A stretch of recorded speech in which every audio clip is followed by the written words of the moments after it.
Hello, folks. This is Michael with the Reason RX podcast, and my co host, Melanie. or should I say, I'm the co host, Michael, with the host, Sure. Melanie. So,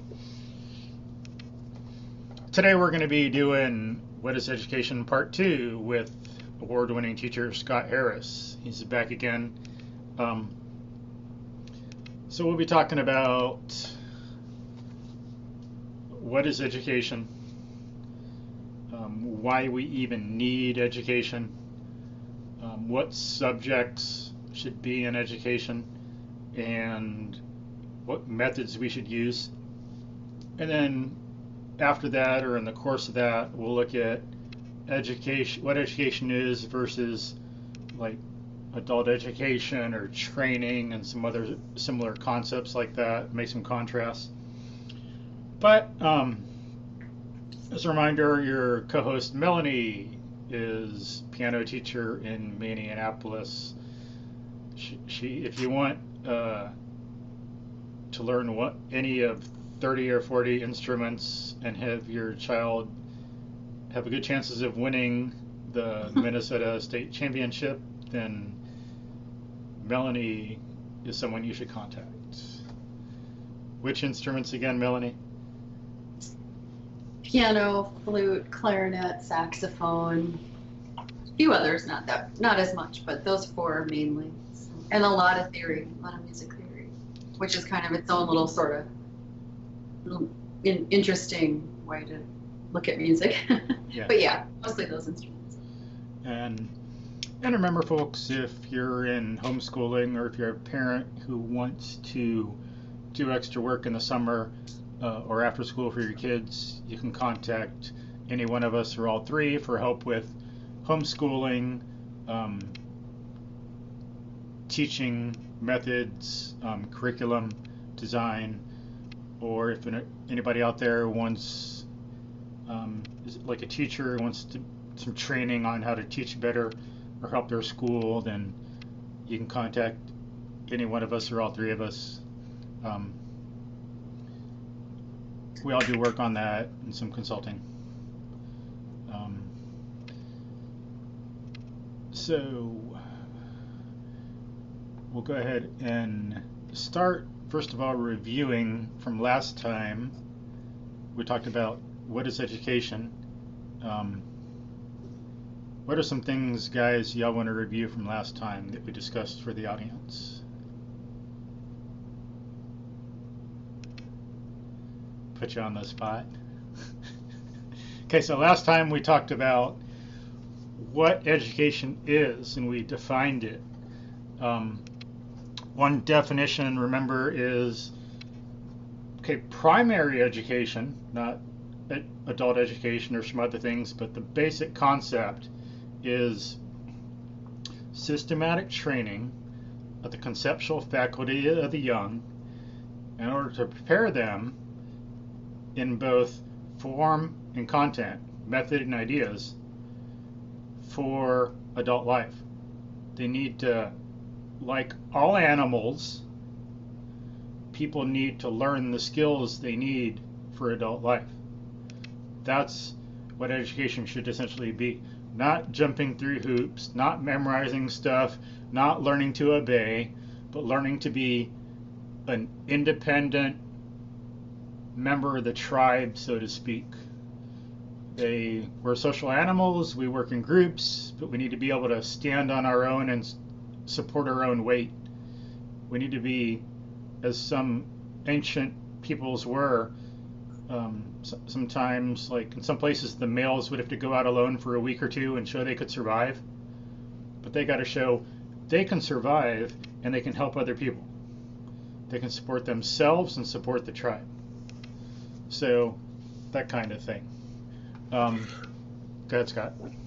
One way to think of that as a teacher from a curriculum perspective is that late middle school and early high school should be kind of like an equilateral triangle in which the base of the pyramid, the most amount of time is spent on skill development and not on just endless content. That would be the top of the pyramid. But as you go through high school, then that pyramid kind of flips itself. You should have most of the skills down. And now that you have those skills, it's time to layer in more content with which you can then play around with and do, analysis and more interesting things. Yeah. Yeah, that's good, and we'll be getting into that more in the what is education. We can, like, wasn't it Piaget who, him and some others formulated, like, kind of some basic stages that all people go through when they're learning, basically memorizing and sensorial, and then what, primitive operations or something, and then formal operations. Do you remember, Scott? Right, concrete, right. Pre-operational, concrete operations. And so abstract thinking, you really don't see kids being able to do it well until age 7 to 11. They start to pick that up. Earlier on, it's object permanence. You cover the toy with a blanket, and the little kid thinks that the toy is gone, right? And you pull the blanket, and they're surprised that it's there. As the kid gets a little bit older, if you hide the toy behind your back, they grab your arm because they know that the toy is there. So they've established permanence.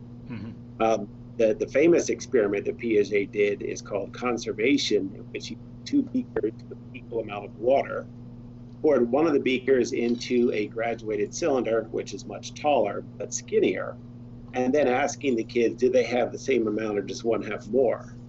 And the kids will say that one has more because, taller means bigger. And so they have not yet developed the ability to conserve or keep constant that relationship, the volume of water. They're just looking at the height. Yeah, it's interesting. And I filmed my kids doing that experiment when he was 5, and then at age 7 later, he was able to get it. Interesting. So that's a fun thing to show in class. Cool. Nice.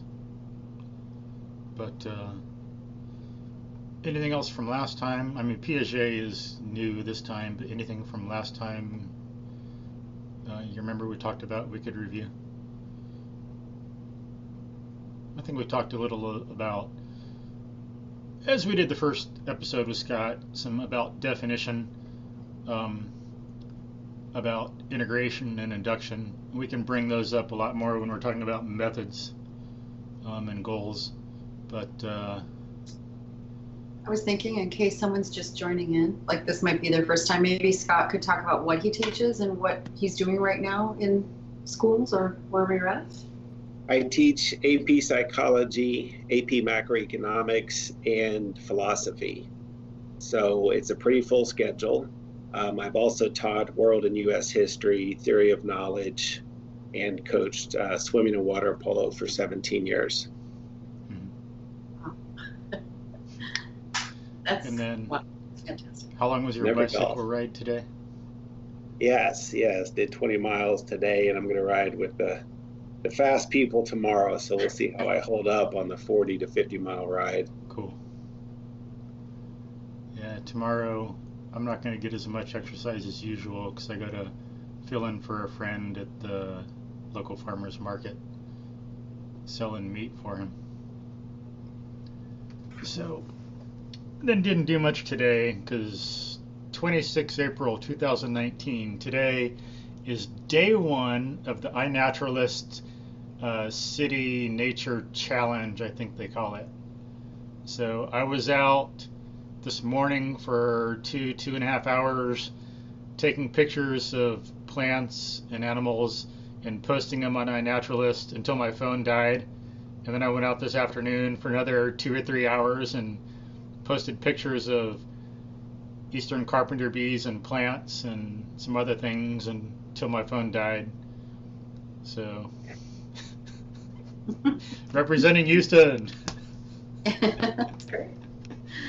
So, like, as I sent Melanie, like, temporarily I'm number 2 in Houston for observations and I think species too. But that won't last because last year there were a few people who had over 1,000 observations, and in that over like 500 species. That's a lot of time outdoors. Yeah. If I didn't have to work Saturday and Sunday, maybe I could get close, but no way it's going to happen because we have only till the 29th. Oh, okay. 3 more days. Yeah. But that was fun. All right. So I forgot some of what we talked about last time too, but it's a reason to listen to the podcast, folks. It's worth it. So first of all, we've gone over a little bit about what is education. And then we got material in the podcast from last time. Now, one important thing we need to talk about, something that doesn't really seem to come up a lot, is seriously, it just comes up as like a plaint on the part of some people or some kids. Why do we need this? But an important thing is, why do we need education? Is a serious question. So, what do you think, Scott? Why do we need jumping jacks? We do those in gym class and nobody ever questions it. Yeah. And I tell them, you never do jumping jacks again. Why do we do them? No job interview ends with, let me see 10 of your best jumping jacks. Yeah. No, I think they should. That would be great. Or what do you do? I don't ever see a guy in a bar trying to pick up a girl. Look at my jumping jacks. Yeah. And a lot of adults don't even lift their arms over their head the whole day, other than maybe to put on a t-shirt. So a jumping jack gets your body moving in lots of different directions. It gets your heart rate going, and so it warms you up for whatever it is you're about to do, tennis or whatever. So similarly, school makes you take a lot of different subjects because it's trying to stretch your brain in a lot of different directions. And each subject has different methodologies, different epistemologies, and you're going to be a better thinker in whatever it is that you do and become for having taken chemistry, right? For having taken art, etc. And I usually talk about this on the first day of school because, I ask them, why are you here? Why'd you get up this morning? And, they look at you like, what do you mean? There's a law. And I'm like, really? A law? That's why you came. And if it wasn't mandatory attendance, you wouldn't come. But I tell the traditional way to sell kids on this is to tell them you're going to be using chemistry the rest of your life. And I tell them it's a lie. I haven't used chemistry since high school.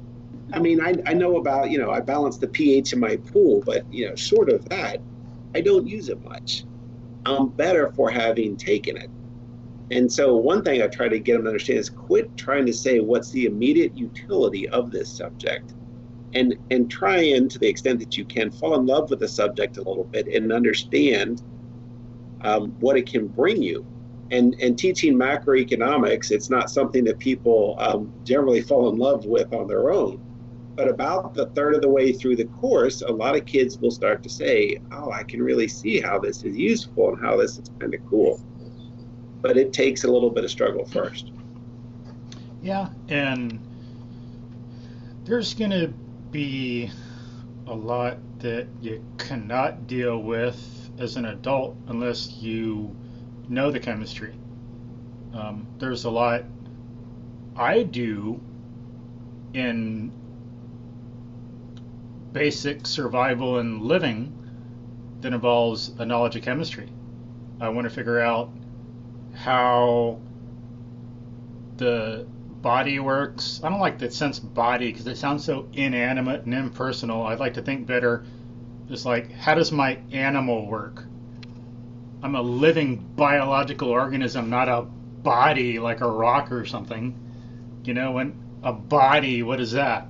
I'm an animal, like a living, breathing, feeling thing with like passions and feelings and emotions and thoughts, but I couldn't understand a lot of things: health, nutrition, getting rid of autism, how the brain works, what we should eat, what's in the world around us, unless I knew chemistry. And so part of the thing is, what I like to tell students, I like to turn things around. Sometimes, and it's a well-known thing, it's like a cliche. People say, when are we ever going to use this? As a plaint, or as if they have an argument. When are we ever going to use this? And I turn around and say, exactly, right. When are you ever going to use this? In other words, when are you going to be engaged and passionate about the world and dig into it independently and think about things you love and use this valuable knowledge? Why are you going to not use it at all? I mean, don't expect to be led around on a leash like a dog or something, or pulled, engage, get this stuff and use it. And you don't know what your future holds. You don't know what direction you're going to go into. I think I mentioned this in a previous podcast, that when I was coaching, I used to read a lot of marketing books, because marketing is about selling people on things. And that's a lot of what coaching is. And then later on, when I became a consultant, there was a ready body of knowledge that I was glad that I had. Yeah. And then as adults, there's a lot we have to be prepared to do immediately. You're switching roles, so to speak. And really, the more philosophical way to put that is you're just switching perspectives on the same thing. Aristotle, I think, identified the concept of focus, that we can have selective focus. We can look at something in a certain way because of the nature of our consciousness and reason, whereas some animals can't. I don't know to what extent some can and some can't. That still has to be investigated, but we can look at things in different ways, and so we have to look at your children as a parent, switch perspective, and think about the chemical aspect of their diet or themselves, and think about the social aspect. And so the different subjects always come into play. There's some physics involved in playing and working out, and chemistry involved in diet, and how certain things are going to affect the kids, and you have to deal with people, and you have to deal with people and physics at the same time. There's all this integration of knowledge going on. So, we got to, and you got to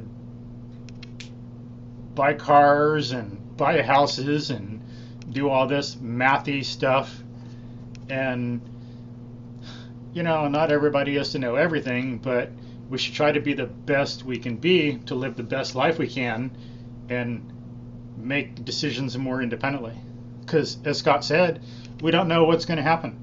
And the world is complex and has all these different facets to it we need to be prepared to deal with, and not come out blind, like coming across a chasm with no bridge and having no way to get over, and maybe slipping and falling and dying. We need to be ready for it. And I would say that one of the ways to get kids in love with the subject, of course, is to fall in love with it yourself. We've all had a past teacher versus one who wasn't, and it's just a completely different experience. But that's part of that passion comes from the fact that realizing that doing something is an end in itself. And this is one of the 4 classic goals of a liberal arts education, that you're going to have a fuller, richer life because of this. And immediately students will, well, what about I get a job? We'll get to that later. Right now, this novel is really amazing. And with any good book, you come out a different person on the end of it than you were going in. I tell them the story of Robert Oppenheimer, who worked on the Manhattan Project, the atomic bomb. And he, of course, was terribly conflicted about this, creating this thing that could do so much damage. but he taught himself Sanskrit, as Wow. one does. And he was also a fan of poetry. And there's this poem called Trinity by John Donne, and it has this line, "I am destroyer of worlds." And it goes on to talk about how sometimes things have to be destroyed to be rebuilt. And so he named the test bomb that they blew up Trinity. So here is a very strong scientist who is informed by poetry, and he's a better scientist because of it. Yeah, and a mathematician people don't hear a lot about, Carl Friedrich Gauss, because he was later in history in the 1700s, so his work was way more advanced, so people get to it a little bit in high school, more in college, or maybe never because it's so abstract and complicated and sophisticated. But he did some work that's involved in linear regression and other regressions. But when he was 16, 18, I don't know, he was torn as to what he wanted to major in college and do for his life. He didn't know. He had two loves. He loved language and he loved math. And then once he solved, like at 16 or whatever, the fundamental theorem of algebra, then he went into math. But all through his life, he'd read newspapers from around the world every morning, and so students called him the paper tiger because I heard he'd stand over someone and stare at them until they gave up the newspaper. And he kept learning new languages, so even when he was in his maybe 40s, he took up Russian, and after studying it for a few years, people from Russia did not believe him when he said he was born like in Germany. They said, "No, you're from Russia. You have to be the way you talk." And then he was put in charge of a university's finances at one point, and he learned so much about finance, and then he invested in railroads, so when he died, he left behind a minor fortune. Mm-hmm. And he was good at physics. He was an early inventor of the telegraph, and he has some inventions to his name in surveying. And that's to your point you made earlier about engaging with the subject, that these subjects have things to deliver, but you have to engage first. They don't always give up their secrets easily, but doing so makes the world around you come alive. It allows you to connect with previous generations. I like these universities that will sometimes have the freshman class through the English department all read the same novel. And so here's the whole, 1,500 per whatever freshman class having a common intellectual experience and talking about it in the dormitories. And yeah, and like to add to that, what you said, I think when you engage with the world will engage with you. Yes. If you don't engage, it's not engaged. It's a mutual thing. And then, man, there was another point I should have written down. Something I was going to say and I forgot. But anyway, we got plenty to say. But so that, and then one thing that is relevant here too. Melanie's heard this. I don't know if you've heard this, Scott. This is interesting, but Abraham Lincoln was a lot more multifaceted and developed than a lot of people I think know.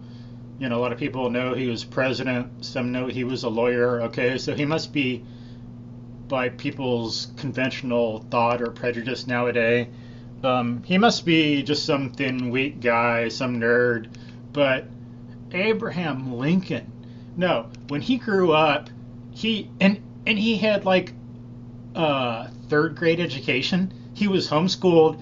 Maybe he got to third grade or something, and then he was learning on his own, and he studied surveying and became a surveyor, and then he became a lawyer. And the guy could build, and he was well-rounded. He was optimal in fitness and optimal in cognition. So there are stories where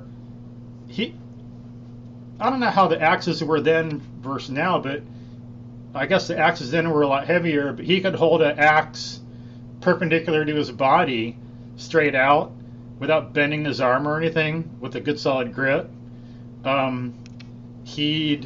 Like one time he went to some town and he was new there, and so he got challenged to run the fastest racer in one county, box, I think it was the best boxer in another county, and wrestle the best wrestler in another county. So he had to run, box, maybe wrestle, and he beat them all. Or one time he came to some town and he got challenged to a fight. And, they don't have radio or TV, and this is part of their entertainment. So, okay, at the end of the day, everyone's going to go gather around and bet and talk and socialize and drink and watch this fight and whatever else. And this is no holds barred. It's not like nowadays where you got certain rules and a referee separating you. This is anything. Anything goes. So Abraham Lincoln, as a little 25-year-old or whatever, is going at it with this other guy, and he knocks him down and wins. And then he says, anybody else want to take me down? Or anybody else want to fight? You want to fight? You want to fight? You want to fight? No? Yeah. I'm the buck around here. And he's actually, people can look it up, he's in the, I think, wrestling, like National Wrestling Hall of Fame or Boxing Hall of Fame.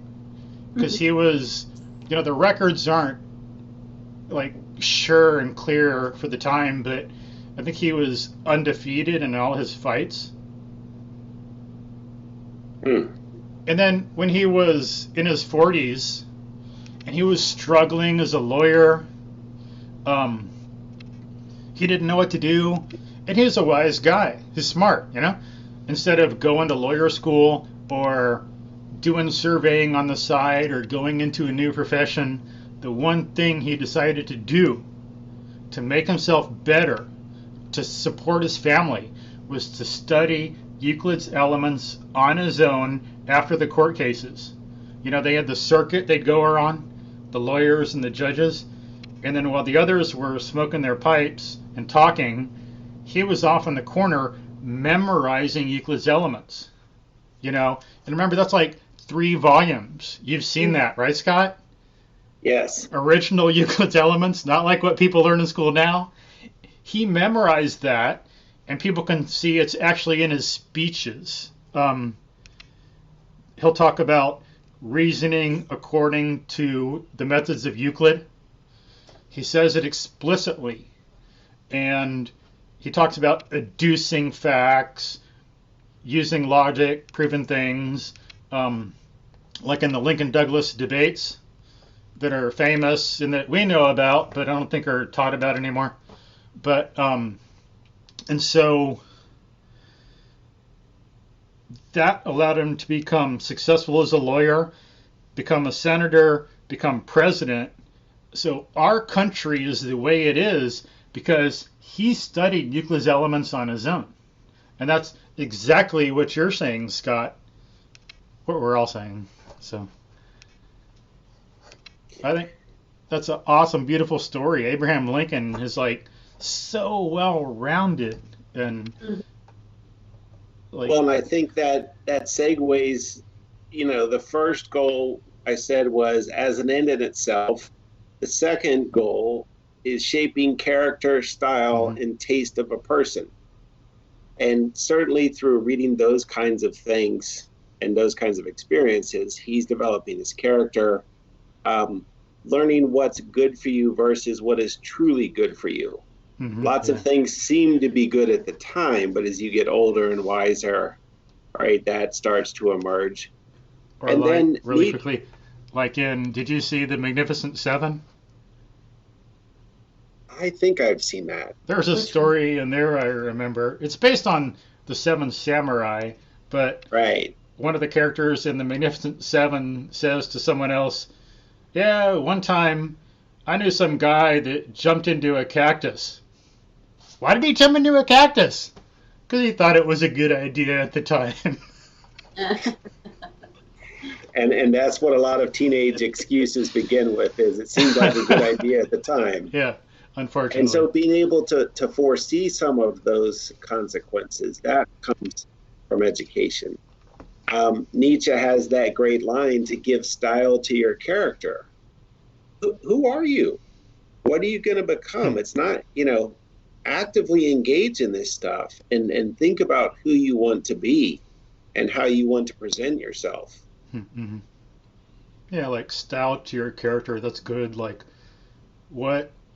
Think about what clothes you wear, but what values do you want to possess and express, and how do you want to engage with people in the world? And so now that's heading toward, what kind of an employee are you going to be, since they're always worried about, what am I going to do for a living? Giving style to your character. If everybody at your job has the same credentials, how do you differentiate Mm-hmm. yourself? Are you the guy who's always on time? Are you the guy that delivers a joke for a moment of levity? Are you the guy that, makes sure the boss is prepared? There's so many different ways to give style to your character. Yeah, and then with stories. Okay, wait. First, before we continue about that kind of thing, character and morality, I want to say before I forget, when I'm talking about Abraham Lincoln, I'm not advocating fighting. I'm not saying we should go out and beat other people up, or you're going to be better if you beat other people up. Let's go out and beat people up and we'll be better. I'm just saying that's one thing that shows Abraham Lincoln's physical prowess. That's like the way things were at the time. When after they fight, I'm sure they were probably like still good friends. So I just want to make that clear. I'm just You can advocating being your best physically and having physical prowess and doing it in a good way. Okay. you can challenge them in tennis. Yeah. Or a bicycle race or MoveNat. Yeah. So Scott, question for you. In your experience with students, that you're talking about, what's your style and what's your character going to be as you're growing up and stuff. I think that, would you agree that students look outward to find influence or some sort of inspiration from people? And it seems like there's sort of a lack of good inspiration or good influences out there, good role models I'm wondering, where do you see the students getting their ideas from? If they're not reading good literature, they're not seeing good movies, and the anti-hero is a big thing now, in the culture, and I'm just curious what you think of that. Wow, that's a big question. Certainly, they're going to look up to sports stars or pop stars or celebrity, and a lot of parents worry about that, but we often did as children.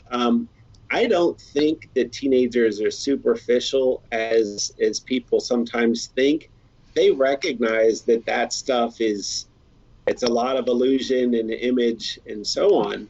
And they do engage. They are inspired by Martin Luther King. They are inspired by good books that they read. So I think they do a decent job of pulling from diverse sources on that. But you think teachers and parents could be more active or whatever about finding good people in history or nowadays to show their And kids certain points and to like bring them into the kids' lives so they're aware of certain things they wouldn't otherwise be aware of? Sure, I have a folder of ethical examples that when we cover ethics in philosophy, and a lot of them are from sports and its dilemmas where a rule was broken or had to be broken, and kids forfeiting. Who was the famous female golf player, Babe Didrikson? Was that her last name? And she signed her golf card and she penalized herself a stroke, and somebody commented, well, nobody would have known. And she said, I would have known. Mm-hmm. So I think there are a lot of great heroic sports stories because sports demand heroic action to get good at it. Mm-hmm. And then you have examples from the world of entrepreneurship. So I think there's a lot of different areas to draw from. Mm-hmm. Mm-hmm. And then if we study more history, there's a lot more there than we've actually learned. Like just as we've taken history in school, doesn't mean we know the totality of the field. It's good to read a lot, learn about people, like I've only learned about that stuff about Abraham Lincoln in the past, like some of it a few years ago and some of it 10 or 15. Some other people like that also I've only learned about more recently, but I like to bring it up when I'm tutoring students. Well, another thing, a great line by Oscar Wilde, and he wrote this in a letter to a friend of his, is he said, I fear you never developed the Oxford habit, by which I mean the ability to play gracefully with ideas. And that's something I want my students to be able to do, for that to be part of their character, is instead of this world where everybody's yelling at each other and you can't talk about topics around certain people, that we should be able to talk and we should be able to treat each other civilly and play gracefully with ideas.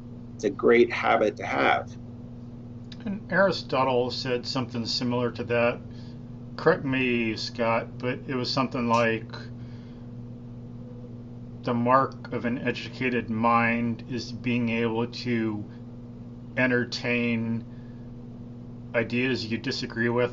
Do you remember what it was more exactly? Yes, to entertain contradictory ideas. Yeah, and he did say that first. It often gets quoted to Mark Twain or whoever else, but to be able to hold an idea in your head, you don't have to accept it. We're just playing around with this idea. Mm-hmm. I sometimes use the phrase that this class is a jungle gym for your mind. We're just trying things out. What you accept. In philosophy, we cover arguments for the existence of God. And this semester, I had a girl who said, we're very Catholic and we're not allowed to question that. I said, well, you're not questioning that. We are analyzing, are these arguments reasonable supports for belief? That's independent of your belief. Mm-hmm. So you can maintain your belief. We're just looking at these four classic arguments, and do you find them to be good supports? Mm-hmm. And then to segue off the thing you were saying about why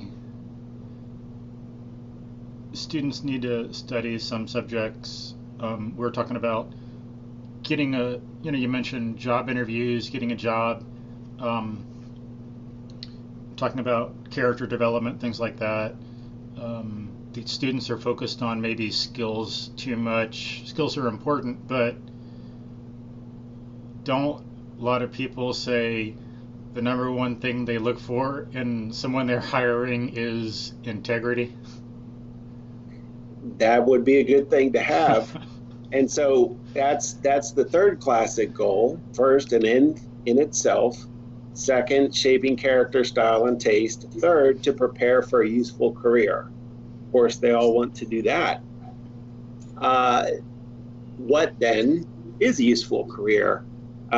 Not just any college degree will do, I would argue. Mm-hmm. I love all fields of learning. They're fascinating, but some of them pay particularly badly. And I've actually got an economist and a political scientist coming to my school on Monday to do a 4 or 5 hour talk with my kids. And the last thing they do is show some slides on what different fields pay. And it is eye-opening. So we'll let the cat out of the bag. The fields that pay the highest, of course, are engineering, of all kinds of engineering, and economics degrees are over there with the engineering degrees. And then as you come across on the far other end of lowest paid, basically anything that ends in studies, gender studies, any kind of studies, unless you're going to get a PhD and become a professor in that field, it doesn't pay particularly well. Sociology is notoriously low paying. So they're fascinating and wonderful fields full of wonderful people, but you have to be looking at what kind of lifestyle do you want to live, and how is that going to be paid for? Yeah, and that's where studying philosophy comes into play and why it's important. And the other things you mentioned, the other goals are relevant. It's not just money we need to think about. Some people think too much about that, but what's going to make you happy and be successful in life financially? Financial is only one part. But, we need to think more fully about what's going to make you an optimal human being and allow you to be the best you can, have physical and mental prowess is like Abraham Lincoln. And many, as you're saying right there, many entry-level jobs have the same skill set. So how do you differentiate yourself? Is it integrity? Is it you can bring in stuff from philosophy and other fields, right? As we're seeing in the tech world, they're increasingly hiring philosophers and liberal arts majors to deal with some of these really complex ethical questions. Yeah. And then people need to think about more generally what kind of culture they want to live in. So for me, I say, not just because of what kind of culture we want to live in, but for other reasons, college is overrated. Way too many people go. Not as many people should go as do. It's for some people, definitely. I needed it because of where I was in life, and I think I was autistic, just the way my autism was expressing, not like it'd be for other people, but for me, I had to do something like that. But more people need to, and the culture needs to change to really appreciate plumbers, farmers, AC technicians, car mechanics. My car mechanic is having trouble finding someone to replace someone who's leaving. Car mechanics, they do problem solving. They help people get on the road. I find mine important because, like, for example, they fixed my car so I could go and be sure that it was going to function while I went to my grandmother's 100th birthday party. So, they do things that really help us get to work and drive people we care about who are hurt to the emergency room or hospital or whatever. It's not just repairing cars, it's helping people move to do the things they need at work or health or whatever. And it's a lot of problem solving. A lot of them get paid really well. And that's the line. That's the line we use in economics, is creating value for other people. Mm-hmm. That's how you get paid. Yeah. It's not that you think your job is important, right? I'm a teacher. Oh, we're underpaid. Are you creating value for other people? Plumbers create value in a major way. Yeah. And they get paid for it. This is one way that society shows respect for professions, is that they pay you well for the value you create. Yeah. And so I tell them to start thinking that way now. As a minimum wage employee, how can you create value for your boss, for the customer? And it's that mindset that you develop that they're going to pay you the big bucks for later. Mm-hmm. So no, you're not going to get the big bucks at 17, but you keep working on that mindset of creating value for other people. And then how scarce are your skills? Minimum wage jobs don't pay well because they're very easy to replace you with. Whereas Oppenheimer, right, a nuclear engineer, there's only so many of those around. Mm-hmm. Yeah. So we got to be thinking of other things. And some people play down on the money too much. It's not everything, but it's not nothing. I think that's like two false choices. I don't care about the money, or all I care about is the money. It should be an integrated decision of culture, the world you want to live in, what makes you happy, eating, paying rent, paying bills, having savings, going on vacations, for which you need money. And so, an education should prepare someone for the future. And that's one reason why we have it. But then, on another level, philosophically, or a deeper level of causality, we need an education. Why do we have one? Because the conceptual faculty is volitional. That's where we have free will. We've got to train ourselves to think well. And it's like movement and perception, as Gibson talked about, I think it was him, he had a ecological view of perception. James Gibson, wasn't it him? Studied airplane pilots, if I remember the name right. I'll look it up really quickly. But that's one thing people are learning, and people can see that on some TED talks. Like the way they'll put it is mind is for movement. Mind or movement and perception are like integrally related, and that's what if it was Gibson, if I'm remembering right, that's one thing he said.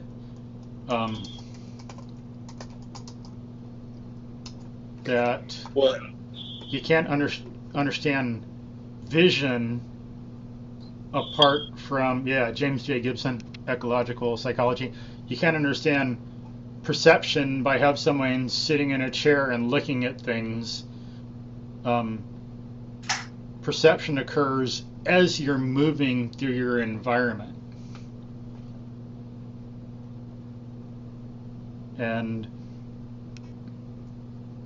so that's wrapped up together. But in some things we do, like reason, like we need to really think things through before we act properly. And conceptually, and so we got to train our conceptual faculty to know how to form concepts correctly, how to be logical, how to form a correct induction, what are the rules, even in movement. Like, I didn't really know how to move well until more recently when I studied MoveNat. At first you're just doing stuff, whatever. Okay, you're kind of like doing stuff, but it's not efficient and biomechanically correct. So even that, because of the nature of our consciousness and how, that's in the culture we live in. I think if we lived in a better culture, we'd have better movement practices just from growing up and having movement role models and having to move through our environment well. Like a lot of animals, they learn to be efficient and not waste energy and to move well. I think that'd be one thing, but still, if you look you look at primitive cultures versus us, American culture, because of our environment, they move better, the primitive people. But in all cultures, I think you still see that we need to train ourselves to use concepts right. I think that's a big issue, how someone connects concepts to experience and perception. And some people call that psychoepistemology. Not like psycho the way kids use it, like, you're psycho. I mean like psycho short for psychological. Mm-hmm. So like your own psychological epistemology, how a person on their own relates concepts and experience together. So another definition of education might be developing an optimal psychoepistemology in a student. And that's something that is volitional. We need training to do it from experts. And that is the fundamental reason, I think, for education. The fact that we need training in a lot of things, but without training from experts and reinforcement over years, we're not going to learn to think logically and rationally. Well, that builds on that third goal I just mentioned, to prepare for a useful career, one appropriate to your status as a free man or woman in society. And that if you want to remain free, right, again, knowing the good from the truly good for you, it does take conceptual formation and deduction and studying multiple fields. And being free, creating value for other people does give you money. Money gives you options. And that's the goal, is to enjoy life, to have options, and to be free. That's interesting. Yeah, it's like that shows how you can look at things from different perspectives. Because on the one hand, you're saying what I said builds on that, but I think metaphysically, from a different perspective, what you said builds on what I said, the metaphysics of man. So that's like fascinating how you can look at things in different ways and how the causal relationship can seem to change depending on the context. And that it's so integrative. This, since the Middle Ages, was the classic training for leadership was a liberal arts degree. Mm-hmm. It wasn't that everybody was going to go be a poet or a painter, but it's all of that learning set in context of the greater culture that prepares you to be a leader. So yes, now with your master's degree, fine, specialize, go get something technical per your field. But the liberal arts degree was always about preparing for leadership. Yeah. Having a broad context. So it's like helping you become wiser, because if you're going to be a leader, you need more wisdom. How does the world work? How do people work? What should we do? What's the good? Where should we go? Where should we go?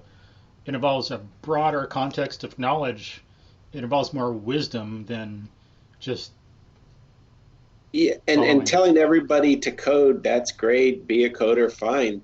But if you look at the CEOs and so on, they're not doing more coding. Or the Steve Jobs they're reading 17th century Japanese philosophy. They're reading a lot of these seemingly esoteric things. I'll give you an example. When I first started coaching water polo, I had played in college, but I didn't know much about how to coach it or even how to run formal offenses, etc. So I read the Book of Five Rings, which is a 17th century book on samurai sword fighting.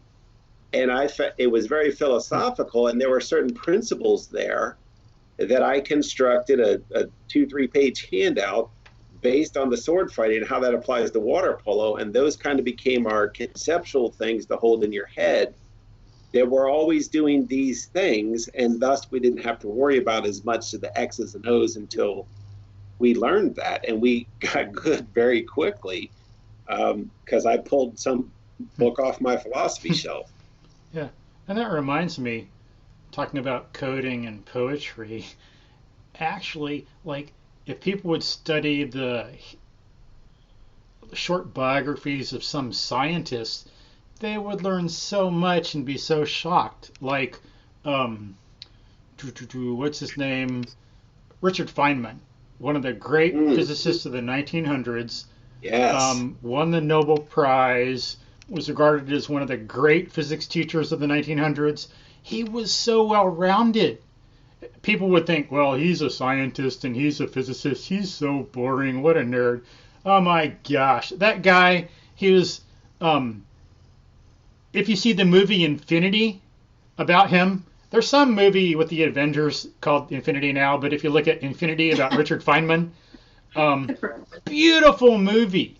And like the beginning has some very deep philosophical ideas told in a concrete form about him growing up, some important things about epistemology.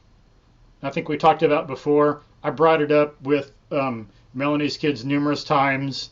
Like, I think we said this in a previous podcast, but little Richard, when he's like 3 or 5, asks his dad, "What's the name of that bird?" And his dad says, I could tell you the name of that bird, and I could tell you the name in all these different languages, but then all you know is what it's called. He says, look at the bird, watch the bird, smell the area, like see what the bird does and how it moves and what it eats and where it goes. He didn't say all that, but you get the idea.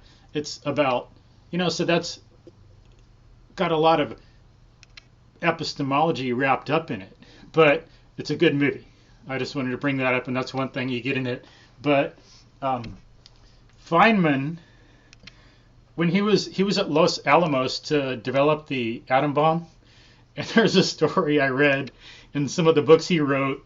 So some people come in, these like college physics people, and they're going to help him work on the project. And so he's showing them how to use some computer equipment. And Feynman is such a genius that he got the cards and cut them. So when he ran them through the computer for the kids, it played a song. So it's like, can you imagine? You run these cards through, the old cards from the 60s. You have these paper cards, and there's holes punched in them, and they get run through really quickly. And then that programs the computer to do the calculations. So people, that's the way it used to be before nowadays. Long time ago. That's what we built on. But he could run, like he knew exactly what holes to push. So when he ran the cards through, it play, imagine some cards, paper cards you're running through when you hear Mary Had a Little Lamb, It's like, what a genius. And he was tested in probably elementary, middle school on an IQ test and was scored only a 125, which 100 is average, so that's a decent IQ, but clearly that was not his correct IQ. The tests were very heavily verbal back then, and of course he was very much math.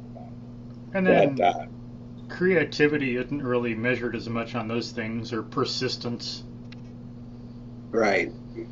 And then if you read some of the things he wrote, he was interested in a lot of aspects of the world. He actually did experiments on ants, wondering what they do to make their trail, if it's chemical or whatever. And I don't remember some of the other stuff, but just had his mind. And he could play instruments. He learned to play the bongo drums and some other musical instruments, He's not just some little timid nerd. Or the people who started the NASA program, you wouldn't want to have messed with them.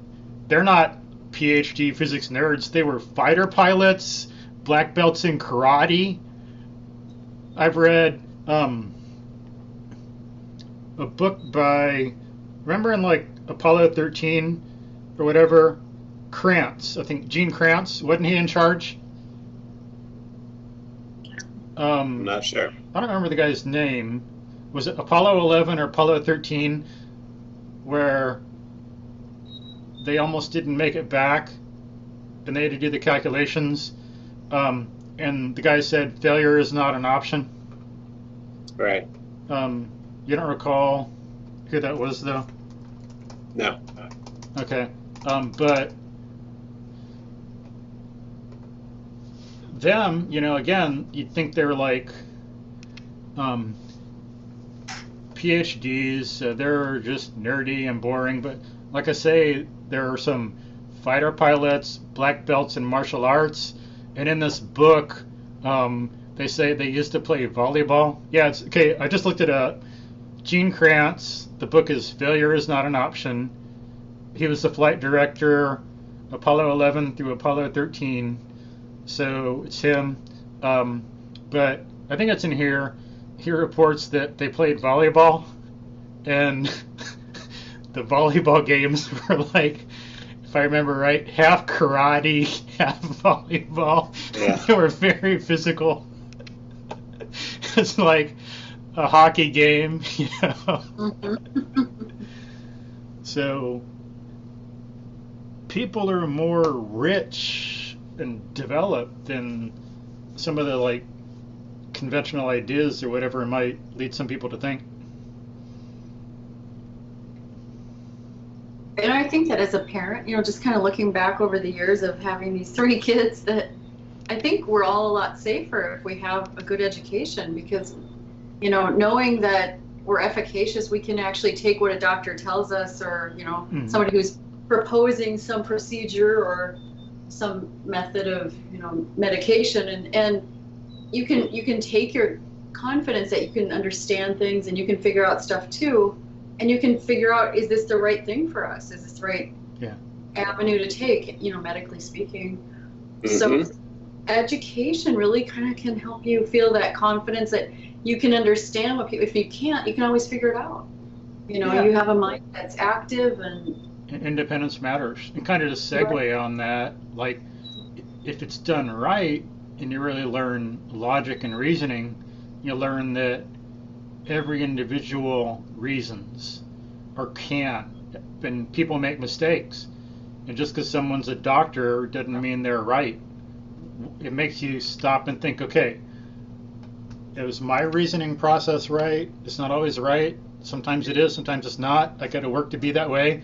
It's because I'm a human being. Doctors are human too. They are no different.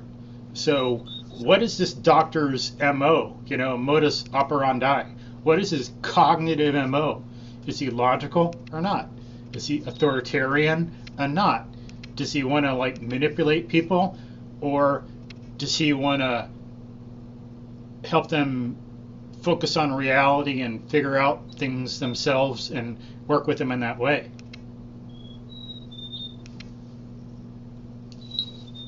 And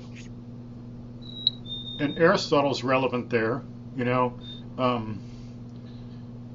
think Aristotle is, so far as I know the philosophy, I don't think there's anybody before him, but Aristotle is the philosophical founder of that idea, because, let me know what you know, Scott, but Aristotle is the first one in history who I know of who identified that the evidence of the senses is a fundamental principle of epistemology. Plato didn't do that. Plato was a genius. He did a lot of things, but Aristotle identified that the evidence of the senses or experience was fundamental, and Galileo knew that. But if that's the case, then because every human has access to the world, then every human with a functioning reason can be self-sovereign. So I think sovereignty philosophically comes from Aristotle. And that split is captured in Raphael's famous painting, The School of Athens. And anybody listening, you have seen that painting, whether you know you have or not, but just Google it. Yeah. And in the center is Plato and Aristotle walking. And Aristotle has a book, and his other hand is pointing toward the ground. And he's talking about objective reality perceived through the 5 senses. And from that, building epistemology and reason, whereas Plato is pointing up to the sky, and he's talking about his idea of the forms, that the ideal version of things, beauty, justice, etc., exist out in the universe, but we'll never know them on this earth. And so they definitely had a philosophical disagreement about that.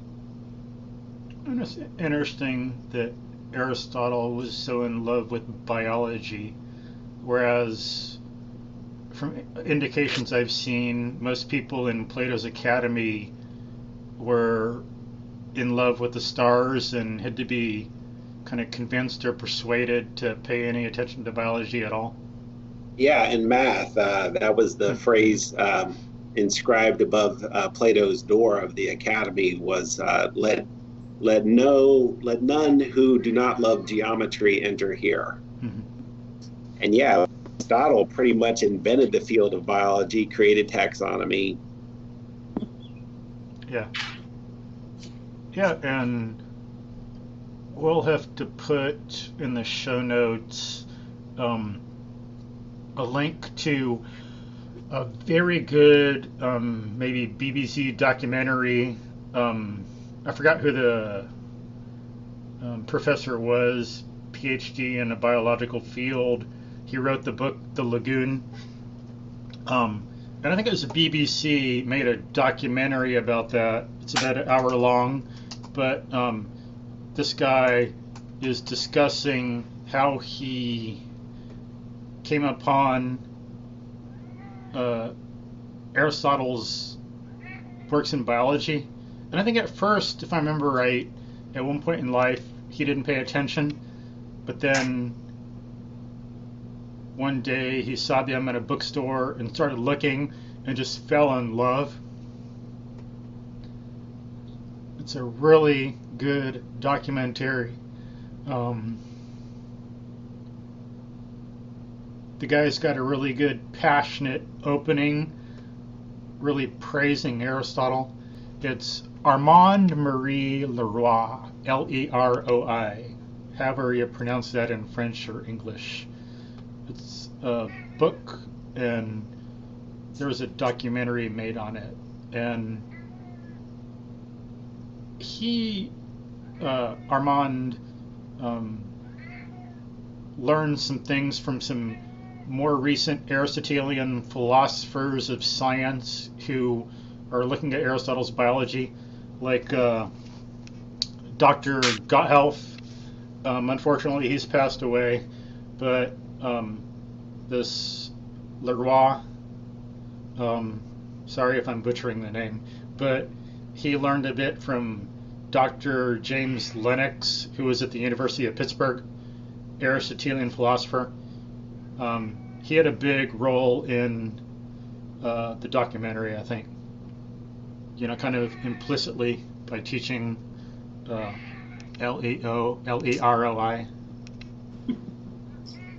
But so yeah, it's interesting their interests.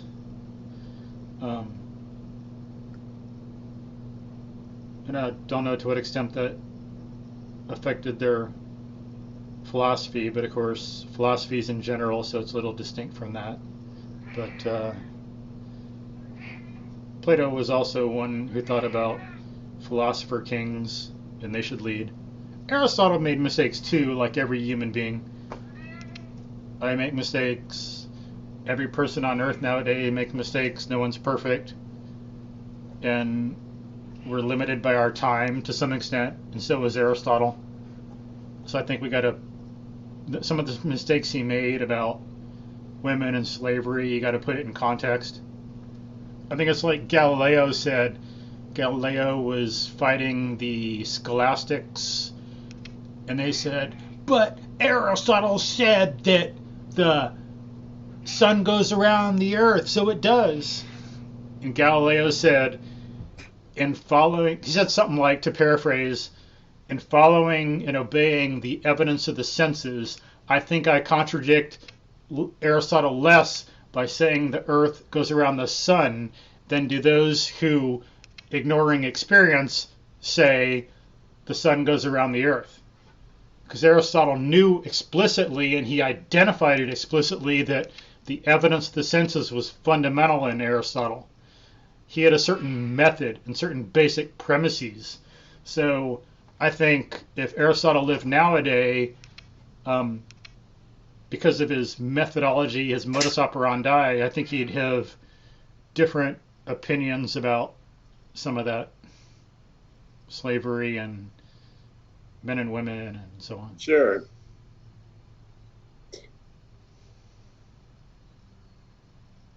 Yeah, and Aristotle thought that the stars were lodged in concentric crystal spheres that rotated around the Earth, Yeah. and that's the church built on that with the scholastic scholars, that the great chain of being, the different levels of heaven. So when you say the Earth moves, you're shattering all those crystal spheres, and so it was a bigger deal than just how it's often taught in class. Mm-hmm. Yeah.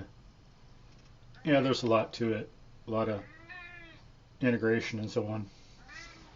So I think my cat, who's in the room, once out. So y'all two talk for a second. Let me let my cat out.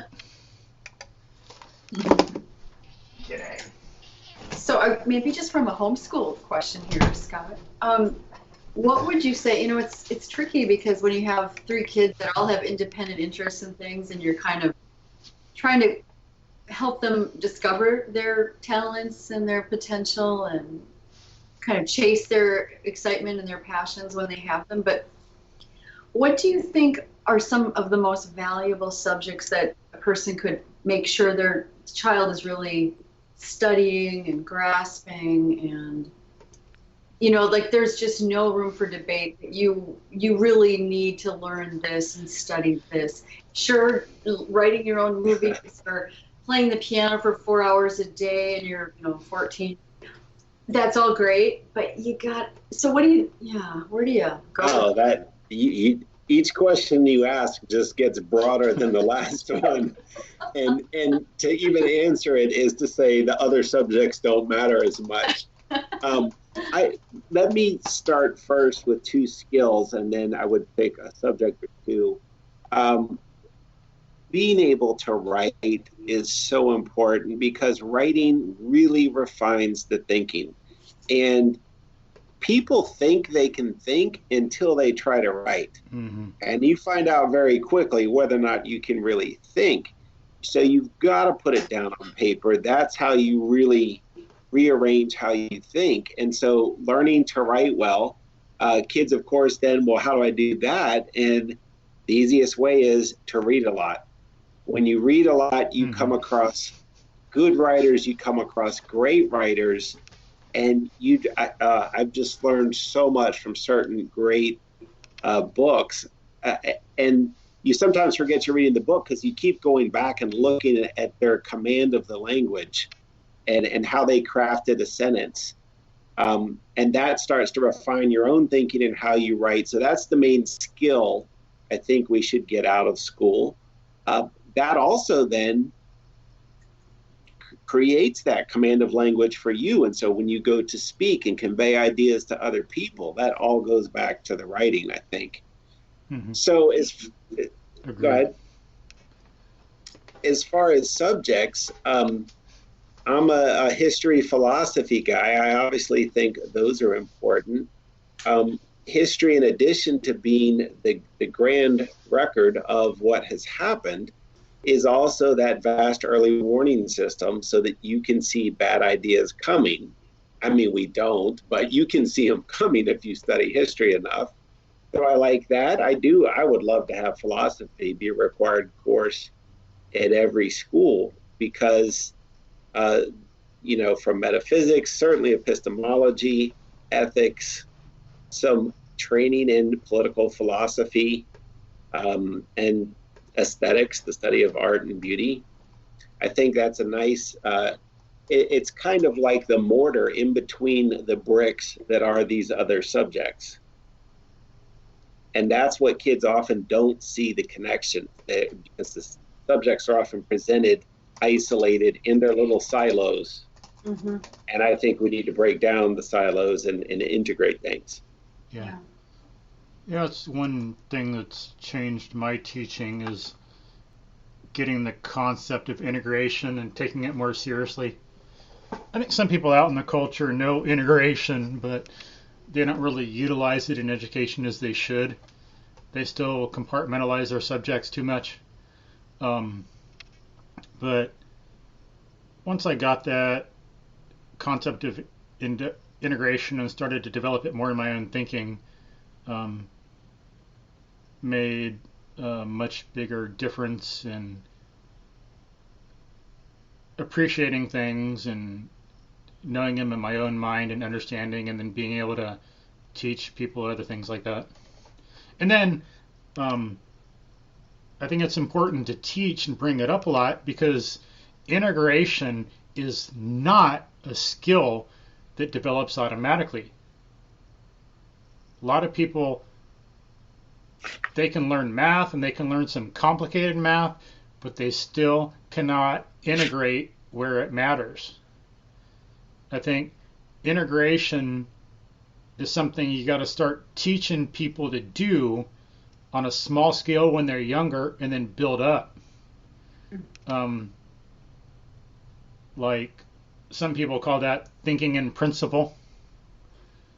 And I'll do that when it's appropriate when I'm tutoring and teaching.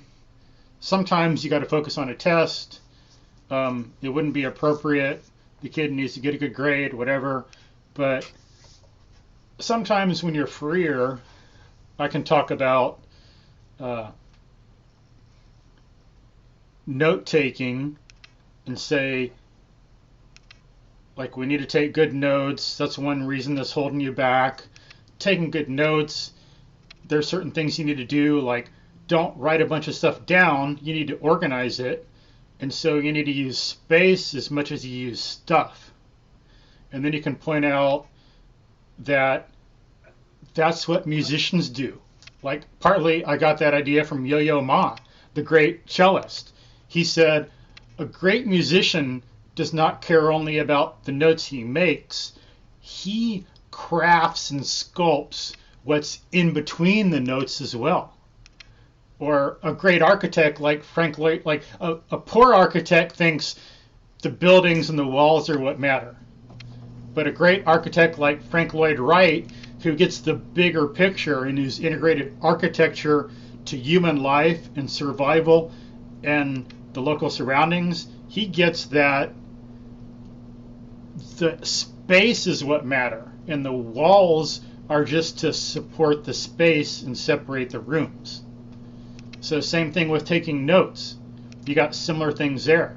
It's like the space matters as much as the stuff there. You know, and that's like in, that idea comes up in good advertising. Like some people aren't good at advertising and it's just a bunch of words all over the place and you just don't want to look at it. But like, what does a company like Apple do? It's sparse and clean and crisp and concise, right? And that's why interior designers don't refer to it as a room. They always say this space. Yeah. And there can be multiple, which is irritating at first, but then when you understand what they're talking about, there are often multiple spaces within a room. There's the area in front of the TV, there's a sitting area, and how do you design those spaces? Yeah, good point.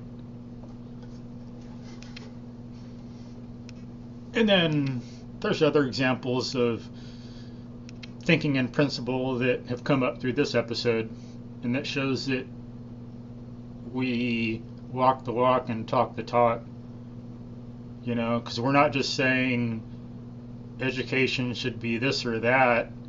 If you go back and listen to our other conversations with Scott, we're giving examples. We don't just give some like airy-fairy abstraction and not back it up. Our abstractions come from concrete things, so we always, you know, within the limits of time and everything, and the ability of the human mind to process in like an hour, we always give examples.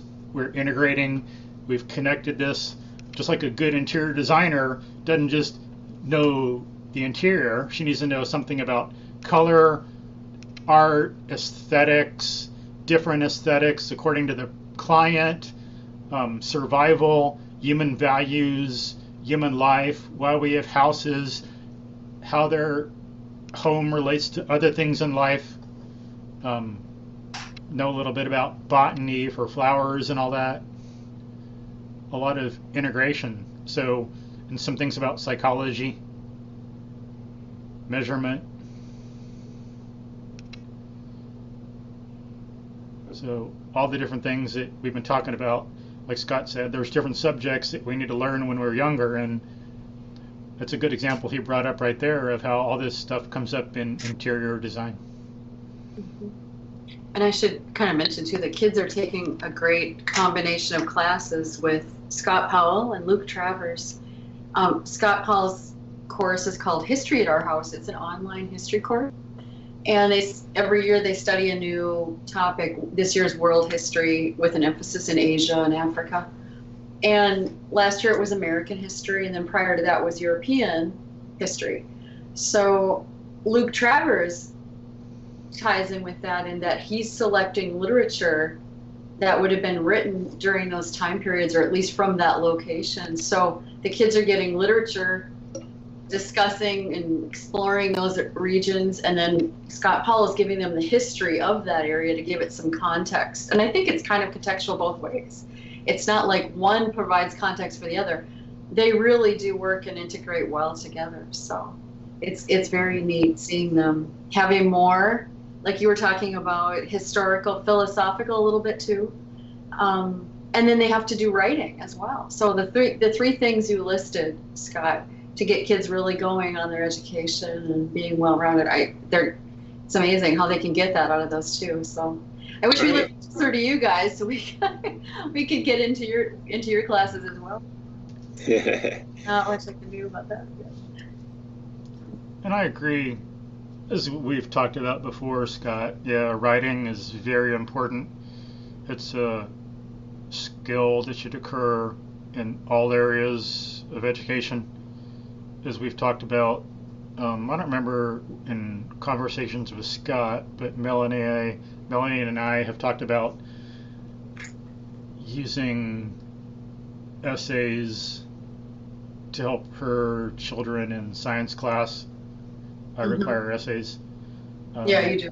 We write them and rewrite, and that helps you think better when you don't just write it once, but when you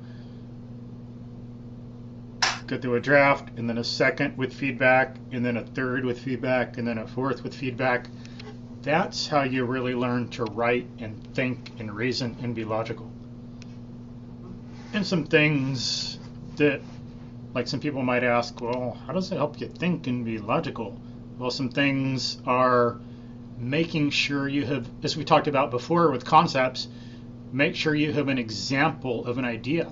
So are there examples, when appropriate, in the essay? Is there a logical sequence of thought, is in like a geometric proof? And by the way, since we're talking about Aristotle, from what I've heard, so this shows the importance of Aristotle and integration.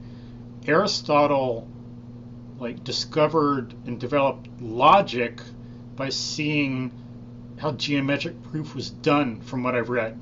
He saw people did geometric proof, and they always had to have a starting point. You couldn't start out of nowhere. There had to be some agreed rules, and then you worked through some steps, and then got a conclusion.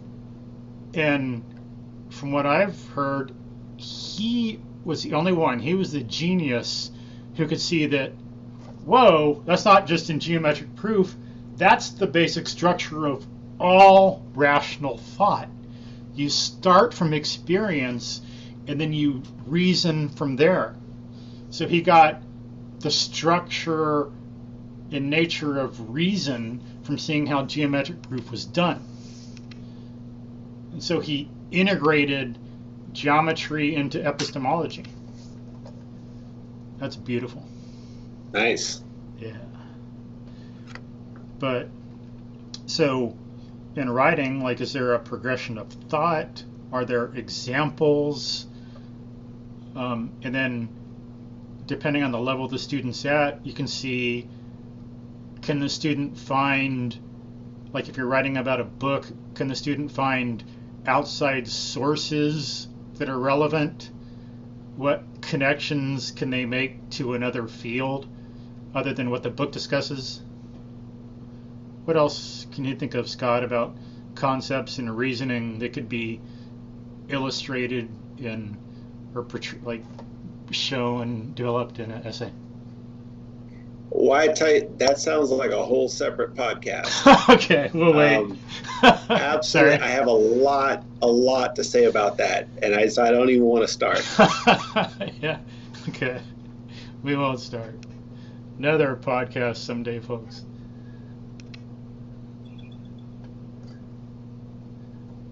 Okay, so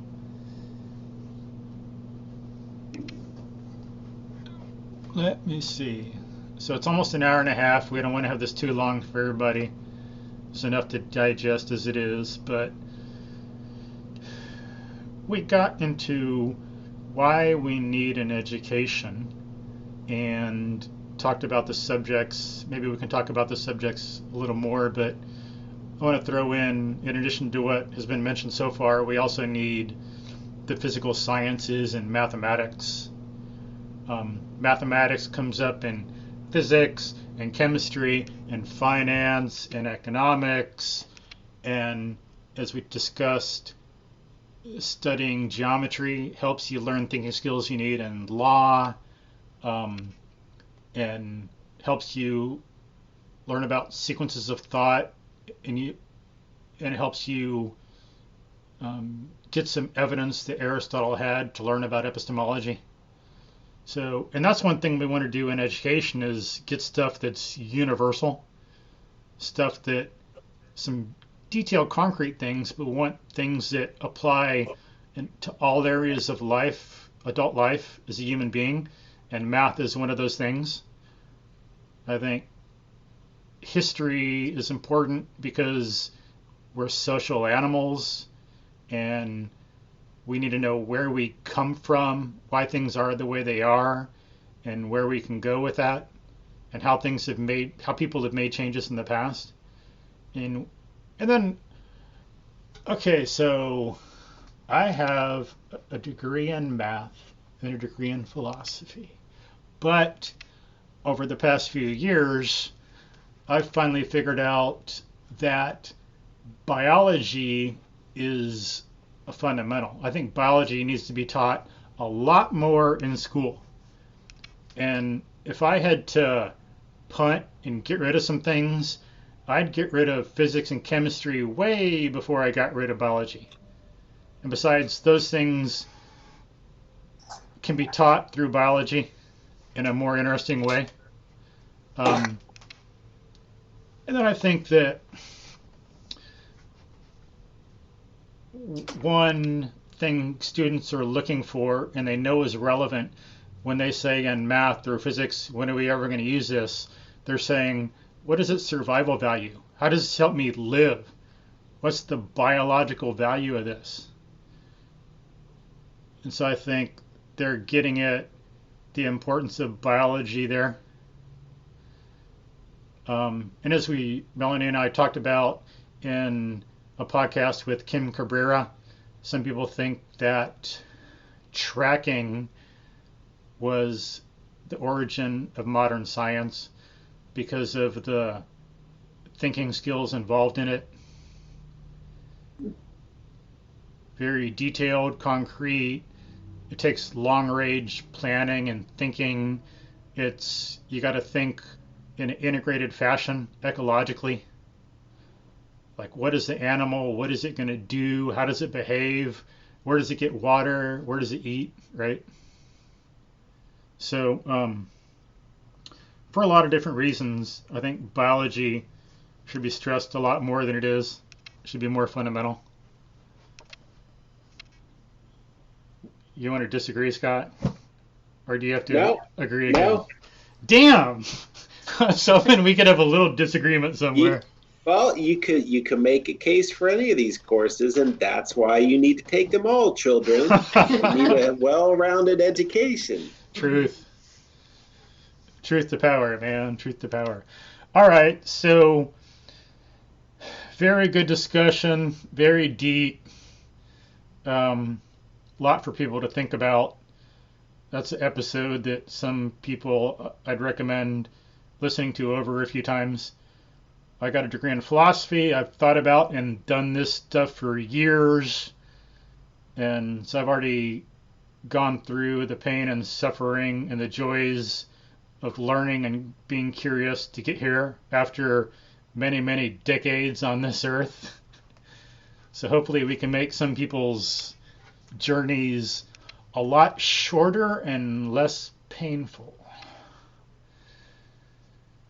So, we talked about, as we said, why we need an education, why human beings need an education, and basically what subjects should be taught. And I think we were doing that while we were talking about why it's important as well. Do y'all want to summarize any of those points, like in your own words or anything? Well, certainly students can follow their passion. When you like a subject, it's easier to stay motivated, but don't be afraid to pursue some of those rabbit trails that go off into other subjects, because that's when it gets interesting. Mm-hmm. My bookshelf by my reading chair has books on biology, Robert Sapolsky at Stanford. I've Mm-hmm. got books on philosophy. I've got some books from the 1930s. I've got all kinds of stuff, and I love just reading in different areas. Yeah, there's no way in heck I would be where I am unless I read all I did. Philosophy, history, physics, chemistry, the history of physics, the philosophy of physics, the history of chemistry, the philosophy of chemistry, biology, the history of biology, Aristotle, education, Montessori, you know, read, read, read. But did you practice an instrument? I'm too uncoordinated for that. It's a different way of thinking. It's a different style of reading, let me tell you. Yeah, I'll bet. Participating in the reading, yeah. True. Thanks so Yeah. much, Scott. Oh, but Thanks for having me. I bang on trees sometimes. Does that count? Hey, sometimes you just as a drum, that works. Yeah, Have thank a you, Scott. Sorry. Go yeah. ahead. Look forward to talking again. Wow, just scratching surfaces here. We'll talk about writing next time.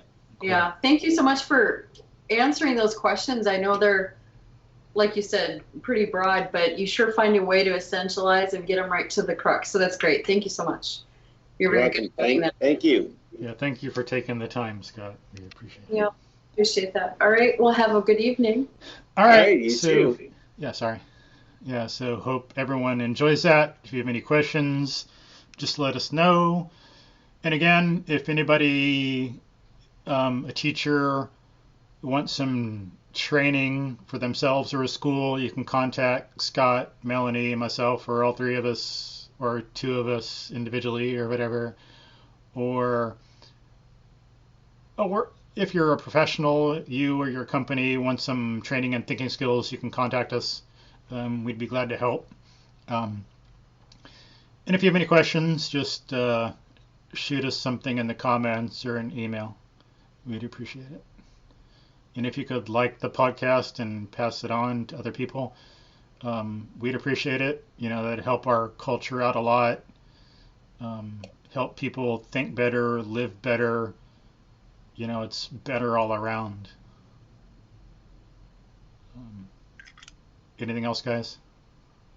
That's it. Okay. Thank y'all for listening, folks, and we'll talk to y'all soon. Bye.